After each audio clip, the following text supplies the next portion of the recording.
KaraokeBooks. Hadji Mourad. Leo Tolstoy. Translated by Louise Maude, Aylmer Maude. Audiobook. Chapter 5. Early in the morning, while it was still dark, two companies carrying axes and commanded by Poltoratsky marched 6 miles beyond the Shagarinsk gate, and having thrown out a line of sharpshooters set to work to fell trees as soon as the day broke. Towards 8 o'clock the mist which had mingled with the perfumed smoke of the hissing and crackling damp green branches on the bonfires began to rise, and the wood fellers, who till then had not seen 5 paces off but had only heard one another, began to see both the bonfires and the road through the forest, blocked with falled trees. The sun now appeared like a bright spot in the fog and now again was hidden.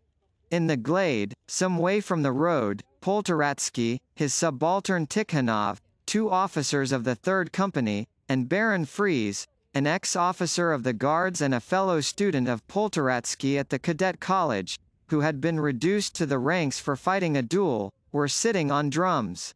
Bits of paper that had contained food, cigarette stumps, and empty bottles, lay scattered around them. The officers had had some vodka and were now eating and drinking porter.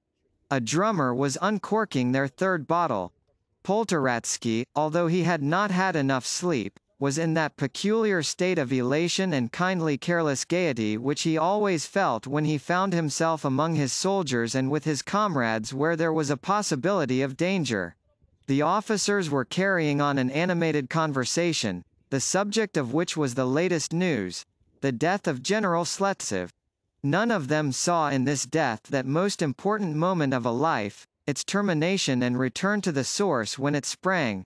They saw in it only the valor of a gallant officer who rushed at the mountaineers sword in hand and hacked them desperately. Though all of them, and especially those who had been in action, knew and could not help knowing that in those days in the Caucasus, and in fact anywhere and at any time, such hand-to-hand hacking as is always imagined and described never occurs, or if hacking with swords and bayonets ever does occur, it is only those who are running away that get hacked. That fiction of hand-to-hand fighting endowed them with the calm pride and cheerfulness with which they say on the drums, some with a jaunty air, others on the contrary in a very modest pose, and drank and joked without troubling about death, which might overtake them at any moment as it had overtaken Sleptsov. And in the midst of their talk, as if to confirm their expectations, they heard to the left of the road the pleasant stirring sound of a rifle shot, and a bullet, merrily whistling somewhere in the misty air, flew past and crashed into a tree. "Hello!" exclaimed Poltoratsky in a merry voice. "Why, that's at our line. There now, Kostya," and he turned to Fries, "now's your chance. Go back to the company. I will lead the whole company to support the cordon and we'll arrange a battle that will be simply delightful, and then we'll make a report." Fries jumped to his feet and went at a quick pace towards the smoke-enveloped spot where he had left his company. Poltoratsky's little Kabarda Dapple Bay was brought to him, and he mounted and drew up his company and led it in the direction whence the shots were fired. The outpost stood on the skirts of the forest in front of the bare descending slope of a ravine. The wind was blowing in the direction of the forest, and not only was it possible to see the slope of the ravine, but the opposite side of it was also distinctly visible. When Poltoratsky rode up to the line the sun came out from behind the mist, and on the other side of the ravine, by the outskirts of a young forest, a few horsemen could be seen at a distance of 1/4 of a mile. These were the Chechens who had pursued Hadji Mourad and wanted to see him meet the Russians. One of them fired at the line. Several soldiers fired back. The Chechens retreated and the firing ceased. But when Poltoratsky and his company came up he nevertheless gave orders to fire, and scarcely had the word been passed than along the whole line of sharpshooters the incessant, merry, stirring rattle of our rifles began, accompanied by pretty dissolving cloudlets of smoke.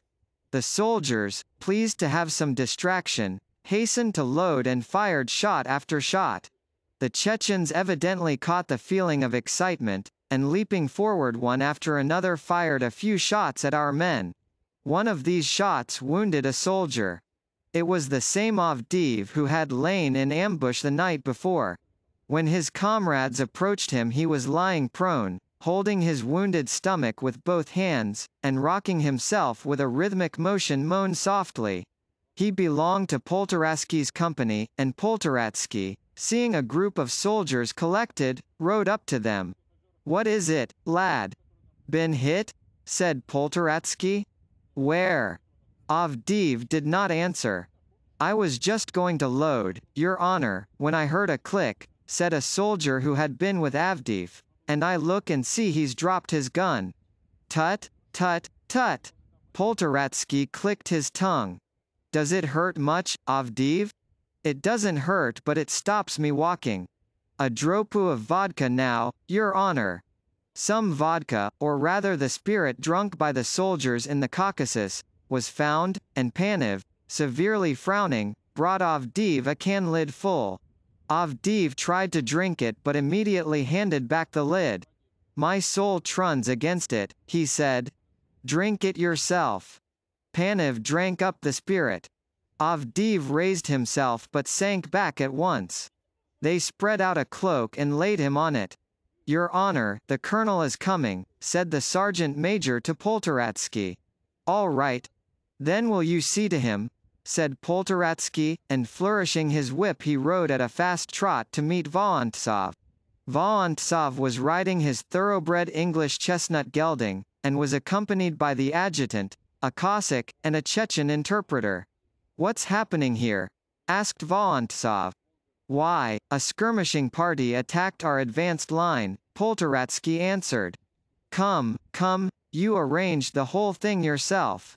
"Oh no, Prince, not I," said Poltoratsky with a smile. "They pushed forward of their own accord." "I hear a soldier has been wounded?" "Yes, it's a great pity. He's a good soldier." "Seriously?" "Seriously, I believe, in the stomach." "And do you know where I am going?" Vorontsov asked. "I don't." "Can't you guess?" "No. Hadji Mourad has surrendered and we are now going to meet him." "You don't mean to say so?" "His envoy came to me yesterday," said Vorontsov, with difficulty repressing a smile of pleasure. "He will be waiting for me at the Shalin glade in a few minutes. Place sharpshooters as far as the glade, and then come and join me." "I understand," said Poltoratsky, lifting his hand to his cap, and rode back to his company. He led the sharpshooters to the right himself, and ordered the sergeant major to do the same on the left side. The wounded Avdiv had meanwhile been taken back to the fort by some of the soldiers. On his way back to rejoin Vorontsov, Poltoratsky noticed behind him several horsemen who were overtaking him. In front on a white-maned horse rode a man of imposing appearance. He wore a turban and carried weapons with gold ornaments. This man was Hadji Mourad. He approached Poltoratsky and said something to him in Tartar. Raising his eyebrows, Poltoratsky made a gesture with his arms to show that he did not understand, and smiled. Hadji Mourad gave him smile for smile, and that smile struck Poltoratsky by its childlike kindliness. Poltoratsky had never expected to see the terrible mountain chief look like that. He had expected to see a morose, hard-featured man, and here was a vivacious person whose smile was so kindly that Poltoratsky felt as if he were an old acquaintance. He had only one peculiarity: his eyes, set wide apart, which gazed from under their black brows calmly, attentively, and penetratingly into the eyes of others. Hadji Mourad's suite consisted of 5 men, among them was Khan Mahoma, who had been to see Prince Vorontsov that night. He was a rosy, round-faced fellow with black lashless eyes and a beaming expression, full of the joy of life. Then there was the Avar Kanefi, a thick-set, hairy man, whose eyebrows met. He was in charge of all Hadji Mourad's property and led a stud-bred horse which carried tightly packed saddlebags. 2 men of the suite were particularly striking. The first was a Leskian, a youth, broad-shouldered but with a waist as slim as a woman's, beautiful ram-like eyes, and the beginnings of a brown beard. This was Eldar. The other, Gamzalo, was a Chechen with a short red beard and no eyebrows or eyelashes. He was blind in one eye and had a scar across his nose and face. Poltoratsky pointed out Vorontsov, who had just appeared on the road. Hadji Mourad rode to meet him, and putting his right hand on his heart said something in Tartar and stopped. The Chechen interpreter translated. He says, "I surrender myself to the will of the Russian Tsar. I wish to serve him," he says. "I wished to so do long ago but Shamil would not let me." Having heard what the interpreter said, Vorontsov stretched out his hand in its wash-leather glove to Hadji Mourad. Hadji Mourad looked at it hesitatingly for a moment and then pressed it firmly, again saying something and looking first at the interpreter and then at Vorontsov. He says he did not wish to surrender to anyone but you, as you are the son of the Sirdar and he respects you much. Vorontsov nodded to express his thanks. Hadji Mourad again said something, pointing to his suite. He says that these men, his henchmen, will serve the Russians as well as he. Vorontsov turned towards them and nodded to them too. The merry, black-eyed, lashless Chechen, Khan Mahoma, also nodded and said something which was probably amusing, for the hairy Avar drew his lips into a smile, showing his ivory-white teeth. But the red-haired Gamzalo's one red eye just glanced at Vorontsov and then was again fixed on the ears of his horse. When Vorontsov and Hadji Mourad with their retinues rode back to the fort, the soldiers released from the lines gathered in groups and made their own comments. "What a lot of men that damned fellow has destroyed! And now see what a fuss they will make of him. Naturally. He was Shamil's right hand, and now, no fear. Still there's no denying it. He's a fine fellow, a regular jiggit. And the red one. He squints at you like a beast. Ah! He must be a hound." They had all specially noticed the red one. Where the wood felling was going on, the soldiers nearest to the road ran out to look. Their officer shouted to them, but Vorontsov stopped him. "Let them have a look at their old friend. You know who that is," he added, turning to the nearest soldier, and speaking the words slowly with his English accent. "No, Your Excellency. Hadji Mourad. Heard of him?